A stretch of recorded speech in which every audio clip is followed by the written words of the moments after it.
AP assembly budget సమావేశాలు సోమవారం ఉదయం 10 గంటలకు గవర్నర్ అబ్దుల్ నజీర్ ప్రసంగంతో ప్రారంభమయ్యాయి. ఉభయ సభలను ఉద్దేశించి ఆయన ప్రసంగిస్తున్నారు. ఈ క్రమంలో వైఎస్ఆర్సీపీ నేతలు గవర్నర్ ప్రసంగానికి అడ్డుతగులుతూ నినాదాలు చేశారు. 5 నిమిషాలు నినాదాలు చేసిన అనంతరం వైఎస్ జగన్ సభ నుంచి బయటకు వెళ్లిపోయారు. ఆయన వెంట వైసీపీ ఎమ్మెల్యేలు, ఎమ్మెల్సీలు వెళ్లిపోయారు. అసెంబ్లీ బయట వైఎస్ఆర్సీపీ నేత ఎమ్మెల్సీ బొత్స సత్యనారాయణ మీడియాతో మాట్లాడుతూ ప్రజాస్వామ్యం అంటే ప్రభుత్వానికి చిన్నచూపని, ప్రతిపక్ష హోదా కల్పించాలని మొదటి నుంచి కోరుతున్నామని అన్నారు. ప్రతిపక్షం అంటే ప్రజాపక్షమని గుర్తుంచుకోవాలన్నారు. రైతుల సమస్యలపై గొంతు విప్పాలంటే మాకు అసెంబ్లీలో మాట్లాడే అవకాశం ఉంటుందన్నారు. రైతు సమస్యలపై పోరాడుతూ ఉంటే కేసులు పెడుతున్నారని బొత్స సత్యనారాయణ అన్నారు.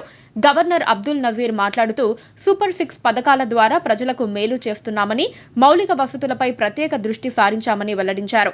అధికారంలోకి వచ్చిన వెంటనే ల్యాండ్ టైటిలింగ్ యాక్ట్ రద్దు చేశామని, అన్నా క్యాంటీన్లు తెచ్చి పేదల ఆకలి తీరుస్తున్నామని అన్నారు.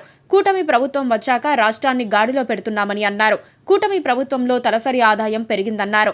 2047 నాటికి స్వర్ణాంధ్ర కలను సాకారం చేస్తామని స్పష్టం చేశారు. ప్రతి నెల 1నే ఇంటికి వెళ్లి లబ్ధిదారులకు పింఛన్లు అందిస్తున్నామని తెలిపారు. పెన్షన్లు 4000కు పెంచామని, పేద విద్యార్థులకు ఉపకార వేతనాలు, విద్య, వైద్యం అందజేస్తున్నామన్నారు. బీసీ వర్గాల ఉన్నతి కోసం ప్రత్యేక కార్యక్రమాలు చేపట్టామన్నారు. ఏడాదికి 2 గ్యాస్ సిలిండర్లు ఉచితంగా ఇస్తున్నామన్నారు. పోలవరం ప్రాజెక్టును పట్టాలెక్కించామని, స్టీల్ ప్లాంట్ ప్రైవేటీకరణ ఆగిపోయిందని తెలిపారు. అర్హులైన పేదలందరికీ సొంతిల్లు ఉండాలనేది తమ ఆకాంక్ష. ప్రతి కుటుంబానికి రక్షిత తాగునీరు, విద్యుత్ అందజేస్తున్నామని తెలిపారు.